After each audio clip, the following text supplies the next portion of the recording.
Good morning student. बेटा SST का geography का chapter number 5 realms of the earth, realms of the earth, इसके बारे में पढ़ने जा रहे हैं बेटा। अकॉर्डिंग टू मी बेटा 4 चैप्टर आपके कंप्लीट हो गए हैं, तो आज आप जियोग्राफी का चैप्टर नंबर 5 स्टार्ट करेंगे बेटा। रियल्स ऑफ द अर्थ, अर्थ की वास्तविकता, पृथ्वी की वास्तविकता, इसके बारे में पढ़ेंगे बेटा। तो चैप्टर स्टार्ट करते हैं। The planet earth our home is a unique planet in the solar system because it has a life. बेटा ये आपको पता है कि टोटल प्लैनेट में से ओनली अर्थ ही एक ऐसा प्लैनेट है यहाँ पर लाइफ पॉसिबल है। It is also home to a large variety of plants and animals. आपको पता ये भी कि यहाँ पर क्या है, पृथ्वी के ऊपर बहुत सारी वैरायटी है प्लांट्स की और एनिमल्स की। The existence of life on earth is due to 3 realms. ये 3 तत्वों से जो लाइफ है वो पॉसिबल होती है। वो कौन से 3 तत्व हैं?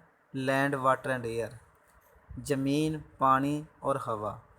विच सस्टेन लाइफ, जिससे लाइफ है वो पॉसिबल होती है। Human life is closely related to the environment on the earth. जो ह्यूमन लाइफ है वो किससे रिलेट करती है? इन्वायरमेंट, इन्वायरमेंट के साथ, जो कि अर्थ के ऊपर है। ठीक है, जो लैंड, वाटर एंड एयर है वो पृथ्वी के ऊपर अगर सही है तो लाइफ है वो आसानी से पॉसिबल हो जाएगी। The surface of the earth is made up of land and water. जो पृथ्वी की सतह है, जो ये धरती है, ये 2 तत्वों से मिली है। 2 तत्व इनके ऊपर ज़्यादा पाए जाते हैं, लैंड एंड वाटर, ज़मीन और पानी।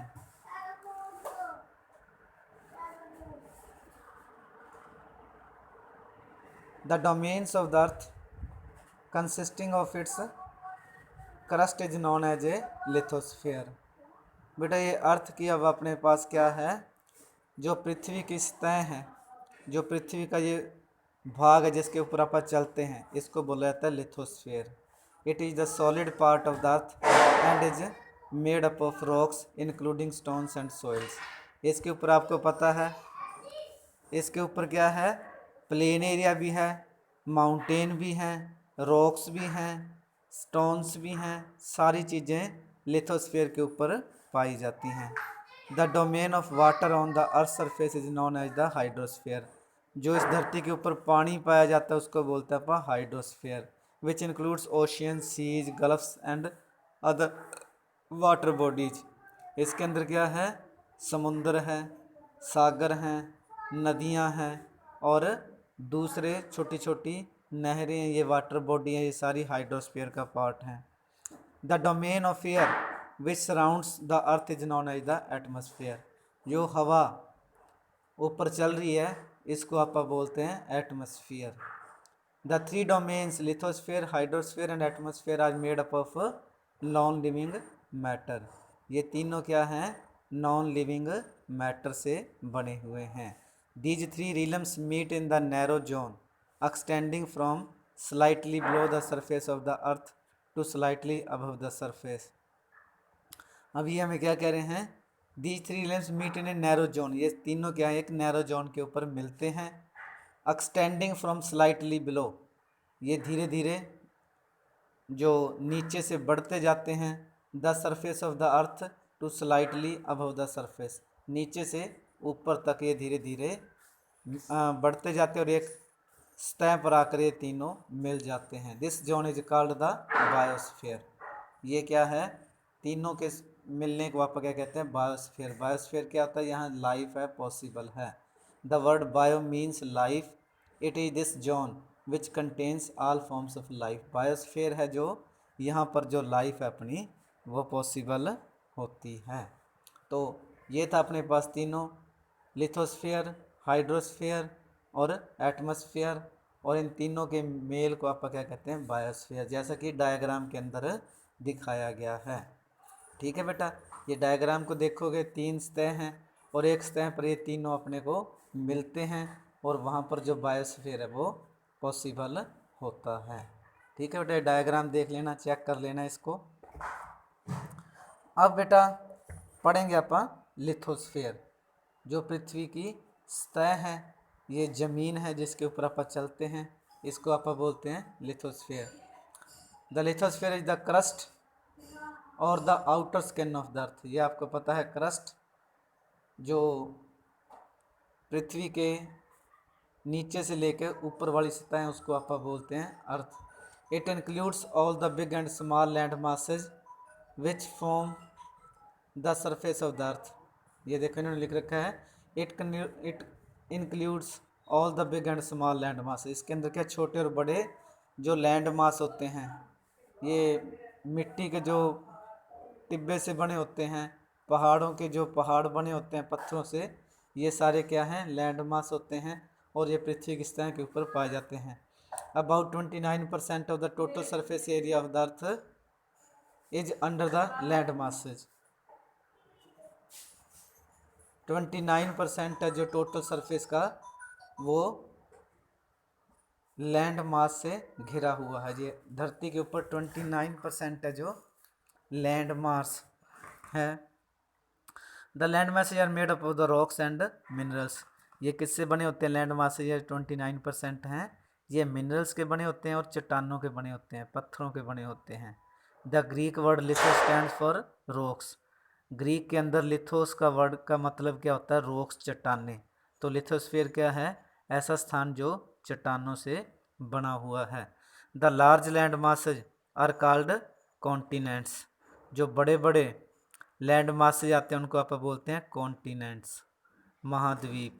The continents are Asia, Africa, North America, South America, Antarctica, Europe and Australia. कितने हैं?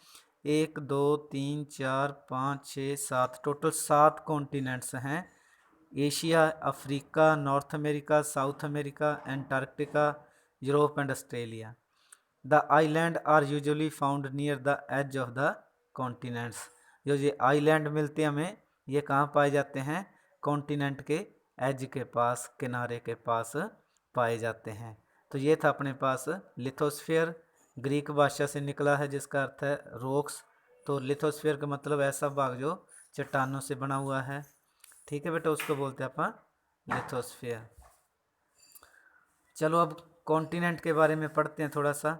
सबसे पहला है Asia. Asia is the largest continent and has about 1/3 of the surface of the earth. Asia का विश्व का सबसे बड़ा कॉन्टिनेंट है और 1/3 सरफेस जमीन का इसने कवर किया हुआ है। It lies in the northern hemisphere. ये कहाँ पर पड़ता है? नॉर्थन हेमिस्फीयर के पास। The continent of Europe is a westward extension of Asia. तो इसके वेस्ट के अंदर कौन सा पड़ता है? यूरोप पड़ता है। And two together are called Eurasia. अगर दोनों मिलकर एशिया और यूरोप मिल जाते तो उसको बोलते हैं अपन Eurasia. Asia lies between 10 degree south and 80 degree north latitudes and 25 degree east to 170 west longitude. ये सारी इसकी लोकेशन दिखाई गई है। The north south extent is about 8500 kilometre and the east west extent is about 9500 kilometre. ये इसका area जो हमें बताया गया है। Asia is surrounded by the Arctic ocean in north, the Pacific ocean in the east and the Indian ocean in the south. ये तीनों ओर से क्या है?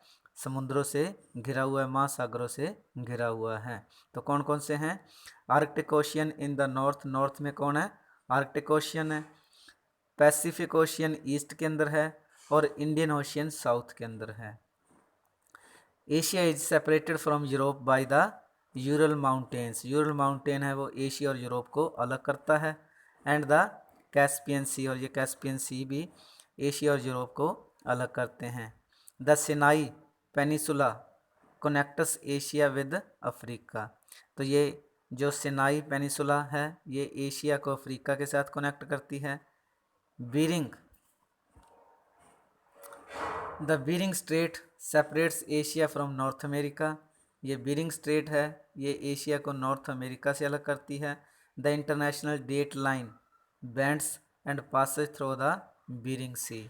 Thus Asia is entirely in the eastern hemisphere. इस तरीके से ये टोटल ही जो ईस्टर्न हेमिस्फेयर के यानी कि पास में है उसके साथ में मिला हुआ है। Asia has a smooth coast line. ये आपको पता है एशिया के तीनों तरफ सागर ही सागर हैं, महासागर हैं। Along the east coast is the China sea. ये आपको पता है ईस्ट कोस्ट, ईस्ट की तरफ कौन सा है, चाइना सी है, येलो सी है, जापान सी है, Bering Sea and the Sea of Okhotsk. In the south area, the Bay of Bengal, the Arabian Sea and the Persian Gulf. There are many islands in East and Southeast Asia. ये सागर के अंदर काफ़ी island भी हैं। Japan, Philippines and Indonesia form island countries. Japan है, ये भी एक आइलैंड कंट्री है, समुद्र के आसपास बसा हुआ है। फिलीपींस है और इंडोनेशिया है। The SAARC national nations include India, Pakistan. SAARC के अंदर कौन कौन से देश हैं ये भी नोट कर लें आप। India, Pakistan, Afghanistan, Nepal, Bhutan, Bangladesh, Sri Lanka and Maldives. कितने हैं, 1 2 3 4 5 6 7 8 देश हैं ये सार्क के अंदर। तो ये सारे क्या हैं, नेशंस। ये भी सारे इसी के सराउंडिंग है। Asia has been the cradle of early human civilization such as the Chinese, the Indus Valley and the Mesopotamia. ये सारी क्या है, ये सारी एशिया के अंदर ही क्रेडल एक तरह का झूला है, यानी कहने का मतलब कि सारी एशिया के अंदर ही आकर बसी थी और इसका प्राचीन महत्व भी है। ये सारी सभ्यताएं जो आई थी। It is the most mountainous continent. ये आपको पता है एशिया विश्व के अंदर सबसे ऊंचा जो माउंट एवरेस्ट है वो भी एशिया के अंदर ही पाई जाती हैं। It has the highest mountain ranges, Himalaya, extensive plates Tibet के अंदर है, vast plain and fertile river valleys. Mount Everest is the highest peak on the earth, ये मैं आपको बता ही चुका हूँ। While the Dead Sea is the lowest point. जो सबसे ऊपर वाला पॉइंट है वो भी एशिया के अंदर ही है और जो सबसे लोएस्ट पॉइंट है डेड सी वो भी एशिया के अंदर ही है। China India are the 2 most populous country in the world. ये आपको पता है कि चाइना और भारत जो दो इंडिया है, दोनों की जो पॉपुलेशन है विश्व की सबसे ज़्यादा पॉपुलेशन है। तो बेटा यहाँ तक क्या था, अपना एशिया कॉन्टिनेंट है वो अपना कंप्लीट हो गया है। मैं उम्मीद करता हूँ कि आपको यहाँ तक पता चल गया होगा। तो बेटा आज का आपका होमवर्क रहेगा, इस चैप्टर को आगे भी पढ़ना है, ठीक है, इसको भी सुनना है ध्यान से और आगे भी पढ़ना है। और जो जो इसके मेन पॉइंट्स हैं उनको अंडरलाइन करते जाना है और जो बुक वर्क है उसको आप फाइंड आउट करेंगे। ठीक है बेटा, okay, thank you, have a good day.